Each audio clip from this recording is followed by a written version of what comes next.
Ya, Barreskrim Polri terus melakukan pemeriksaan terkait pimpinan Pondok Pesantren Al Zaitun, Panji Gumilang. Yang terbaru, Barreskrim menjadwalkan memeriksa 8 orang saksi terkait kasus dugaan tindak pidana pencucian uang. Sebelumnya, Barreskrim Polri telah mengusut kasus dugaan penistaan agama oleh Panji Gumilang. Nah, sebenarnya persoalan apa yang hendak disasar oleh polisi di sini? Kasus dugaan penistaan agama belum selesai, kini sudah masuk lagi ke kasus dugaan tindak pidana pencucian uang. Nah, untuk membahasnya telah bergabung bersama kami dan mantan Kabar Reskrim Polri ada Komjen Pol Purnawirawan Ito Sumardi. Selamat sore Pak Ito. Selamat sore Pak Afan. Pak Ito, ini polisi awalnya memeriksa Panji dengan dugaan penistaan agama. Lalu belum ada tersangka, lalu sekarang pindah ke kasus tindak pidana pencucian uang. Ini sebenarnya seperti apa sih? Kenapa zigzag begini, membingungkan bagi publik sepertinya? Baik, saya kira merupakan satu hal yang wajar ya. Dengan adanya perbedaan persepsi antara masyarakat awam dan juga penyidik ya dalam hal penetapan tersangka, kemudian juga ada yang berharap agar segera dilakukan penahanan. Nah, sekarang berdasarkan dari keterangan sumber-sumber yang dapat dipercaya, itu saya mendapatkan keterangan bahwa ternyata kasus ini berkembang. Nah, dalam proses penyidikan itu, Mas Akwat, itu kita akan dihadapkan kepada masa batas penahanan, yaitu 20 hari ya untuk penyidik, kemudian juga kalau kurang diperpanjang 60 hari. Kalau misalnya belum dapat dicukupi semua masalahnya itu atau unsur pidananya, maka harus segera dibebaskan demi hukum. Nah, ternyata dari hasil pemeriksaan saksi-saksi yang bertambah terus dan keterangan-keterangan ahli yang tadi sudah disebutkan ya, ahli pidana, ahli kemudian agama, ITE, bahasa, sosiologi, dan lapor, di sana berkembang lagi ada kasus-kasus lain yang terkait.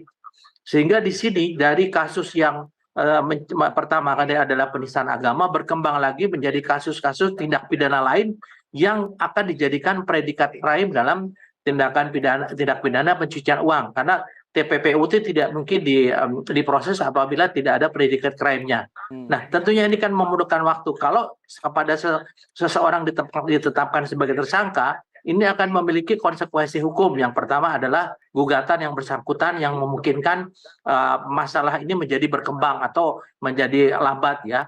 Kemudian juga dalam hal penetapan tersangka, tentunya penyidik harus hati-hati karena bisa saja kasus-kasus ini tidak melibatkan satu orang tersangka saja, yaitu PG atau Panji Gumilang, mungkin juga melibatkan orang lain gitu ya yang terkait dengan masalah ini. Inilah yang menjadi kendala bagi penyidik. Tentunya kita harus secara cermat dilakukan, kemudian tidak terburu-buru dan berdasarkan hasil keterangan saksi ahli yang dalam proses penyidikan ini sudah menjadi satu alat bukti yang sah karena ada pro justisia ya.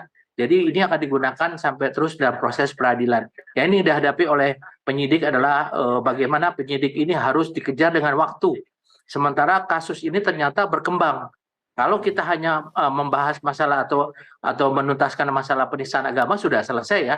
Tapi kan ada kasus-kasus lain. Sehingga tidak mungkin kita menetapkan seorang tersangka tanpa kita kaitkan dengan kemungkinan adanya tersangka lain ataupun kemungkinan ada tindak pidana lain yang terkait. Ya. Oke, artinya akan ada kemungkinan polisi pada saat penetapan tersangkanya tidak hanya menetapkan Panji sebagai satu orang tersangka, tapi akan ada tersangka-tersangka lain. Anda melihat seperti itu, Pak Ito?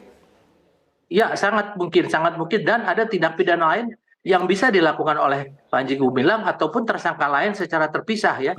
Sehingga di sini kan kita tahu TPPU-nya sudah masuk ya, sudah ada dari keterangan daripada PPATK.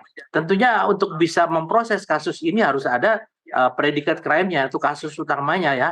Nah, di sini kita lihat apakah itu penipuan, apakah pemalsuan, apakah penggelapan yang menyebabkan dia mendapatkan uang secara melawan hukum.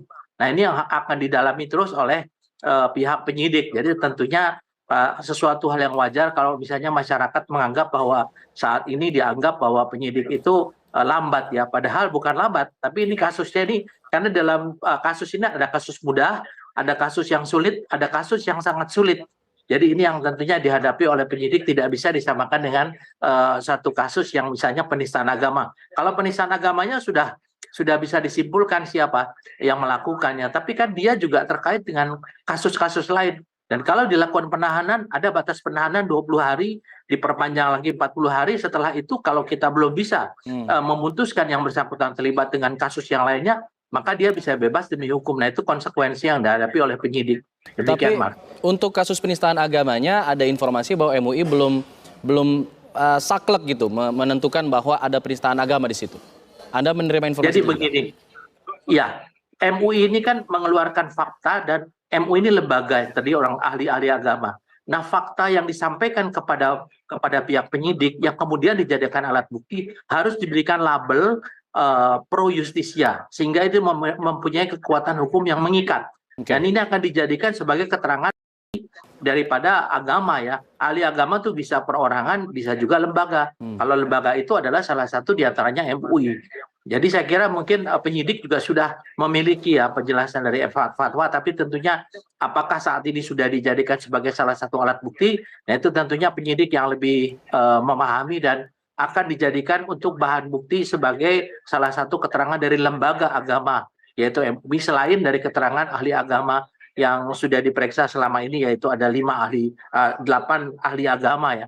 Saya kira ini sudah merupakan satu hal yang komprehensif bagi penyidik sehingga memerlukan waktu yang lama untuk menetapkan seseorang menjadi tersangka. Jadi ini kelihatannya penyidik Polri ingin menuntaskan kasus ini tidak hanya dari penistaan agama saja, tapi dengan kasus-kasus yang lain yang terlibat ya di sana. Oke. Ada juga anggapan yang mengatakan bahwa penyidik di sini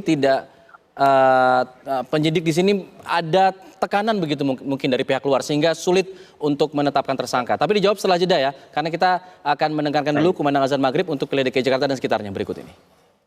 Selamat menunaikan ibadah sholat maghrib bagi Anda yang berada di wilayah DKI Jakarta dan sekitarnya. Kita masih bersama dengan Pak Ito Sumardi untuk membahas mengenai kasus Al Zaitun ini. Pak Ito tadi menjawab pertanyaan yang masih menggantung tadi, apakah memang ini murni untuk menyelesaikan semua perkara ini dalam satu waktu atau kemudian memang ada tekanan-tekanan dari pihak luar sehingga belum juga ditetapkan tersangka? Karena ini banyak anggapan yang seperti itu yang muncul. Iya, saya kira anggapan itu wajar ya, Mas Alfat, sama dengan tadi saya sampaikan dari masyarakat awam. Sekarang kalau kita lihat bahwa kasus ini sudah menjadi perhatian publik yang sangat luas. Ya, kemudian yang kedua ada atensi daripada pejabat terkait termasuk Bapak Menko Polhukam. Betul. Ini kan tentunya Menko Polhukam adalah mengkoordinir termasuk kepolisian, kejaksaan dan lembaga hukum lainnya. Kemudian juga ada perhatian yang sangat serius daripada MUI ya, atau lembaga MUI. Tentunya ini juga menjadi perhatian yang sangat penting bagi anggota Polri. Dan yang paling penting di sini adalah profesionalisme daripada penyidik dipertaruhkan. Kapolri sudah menyampaikan ya, beliau sudah menjelaskan bahwa pasti ya akan ada penetapan tersangka dan kasus ini akan dituntaskan. Tentunya ini tidak main-main, jadi tidak mungkin ada intervensi. Saya juga sudah menghubungi dari internal dan kebetulan juga saya kenal baik ya dengan rekan-rekan yang sedang melakukan penyidikan. Mereka saat ini bekerja keras. Mereka bekerja keras dan mereka tidak peduli, tidak mungkin ada intervensi. Karena kalau intervensi ini sampai keluar, saya kira ini akan juga menjadi satu hal yang tidak baik bagi orang yang mengintervensi. Saya kira demikian, Mas. Ini yang sudah dilakukan oleh Polri selama ini sudah profesional dan profesionalisme Polri ini untuk menangani kasus ini diuji ya dan tentunya harus dibuktikan. Oke, Pak Ito, selama Anda menjabat dulu, apakah pernah ada kasus-kasus serupa yang membutuhkan waktu cukup lama, perkaranya banyak, tapi belum ada tersangka dalam waktu yang cukup lama?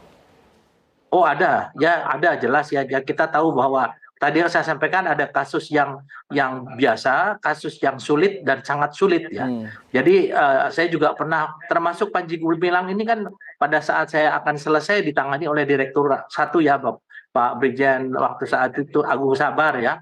Dan saya kira ditangani oleh anggota kita juga pernah memasukkan anggota kita ke dalam sehingga kita sangat mengetahui bagaimana struktur yang ada di dalam.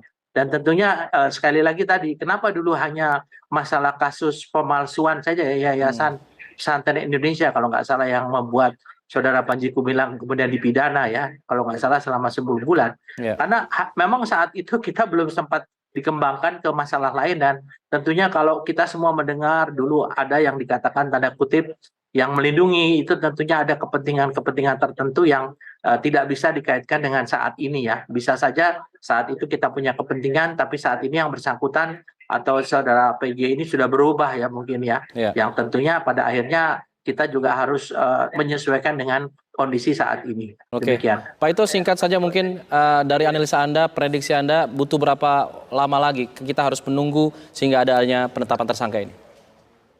Saya tidak bisa menetapkan waktu yang tetap, tapi tentunya menurut saya ini masih memerlukan waktu, terutama dengan bagaimana mengkaitkan dengan kasus TPPU-nya. Karena Baik. jangan sampai sudah divonis, kemudian yang bersangkutan harus lagi menjalani satu proses pidana, justru ini yang akan membuat waktunya semakin lama. Jadi saya kira ini akan dilakukan dikaitkan dengan tadi tindak pidana lain yang terkait, sehingga yang bersangkutan bisa dikenakan misalnya hukuman itu atau penetapannya kasusnya secara subsidiar ya, atau juga dengan menggunakan pasal Yunto dan lain sebagainya. Saya kira itu mungkin menjadi pertimbangan penyidik. Demikian Mas Alfred. Baik, terima kasih Pak Ito Sumardi selaku mantan Kabaris Krim Polri sudah bergabung sama kami. Kita akan bagaimana hasil dari penyelidikan polisi. Selamat sore.